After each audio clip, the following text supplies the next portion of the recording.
मित्रों, क्या आप जानते हैं कि कलयुग में भगवान को कैसे प्राप्त किया जाए? यह भी भगवान ने हमें बताया है, जैसा कि रामायण में भी उल्लेखनीय है। कलयुग केवल नाम आधार, सुमिर सुमिर नर उतर ही पारा, जिसका भावार्थ है कि कलयुग में केवल भगवान के नाम का ही आधार है। इसी संदर्भ में एक और बात भी शास्त्रों में कही गई है, हरेर नाम हरेर नामैव केवलम कलौ नास्त्यैव नास्त्यैव नास्त्यैव गतिरन्यथा। अर्थात एकमात्र हरि का नाम ही कलयुग में भगवान प्राप्ति का उपाय है। तो हरि का नाम किस रूप में लेना है, ये भी शास्त्रों में उल्लेखनीय है। मित्रों, यह 16 शब्दों का मंत्र है, जिसे महामंत्र भी कहते हैं। इसका उच्चारण इस प्रकार है, हरे कृष्ण कृष्ण कृष्ण हरे हरे, हरे राम राम राम हरे हरे। इस मंत्र का प्रचार चैतन्य महाप्रभु ने किया था, जो स्वयं कृष्ण का ही रूप थे और 500 वर्ष पूर्व धरती पर भगवान के भक्त के रूप में आए थे और स्वयं भगवान की आराधना करके लोगों को बताया कि कलयुग में किस प्रकार भगवान को प्राप्त किया जाए। चैतन्य महाप्रभु ने कलयुग में इस मंत्र का जप एकमात्र उपाय बताया है। यह एक ऐसा मंत्र है जिसमें सभी मंत्रों का समावेश है।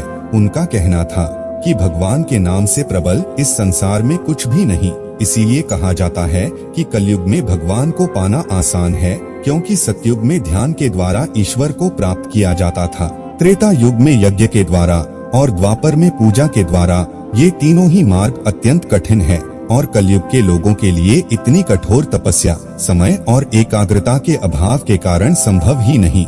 हर मत और संप्रदाय में केवल भगवान के नाम को ही सर्वोच्च कहा गया है। नाम जप में किसी समय, स्थान, परिस्थिति, अवस्था और विधि विधान की कोई बाधा नहीं है। किसी भी प्रकार से, किसी भी परिस्थिति या अवस्था में, कहीं भी और कभी भी नाम जप किया जा सकता है।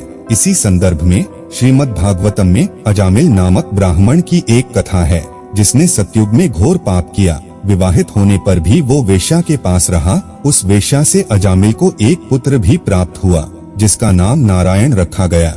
मृत्यु के समय उसने अपने पुत्र को पुकारा तो स्वयं नारायण प्रकट हुए। इसी प्रकार द्वापर युग में द्रौपदी ने वस्त्रहरण के समय रोते रोते सभी से सहायता की भिक्षा मांगी, परंतु किसी ने भी उसकी सहायता की चेष्टा नहीं की। तब अंत में उसने श्री कृष्ण को पुकारा और भगवान कृष्ण चीर के रूप में प्रकट हुए, जिसे खींचते खींचते दुशासन हार मान गया।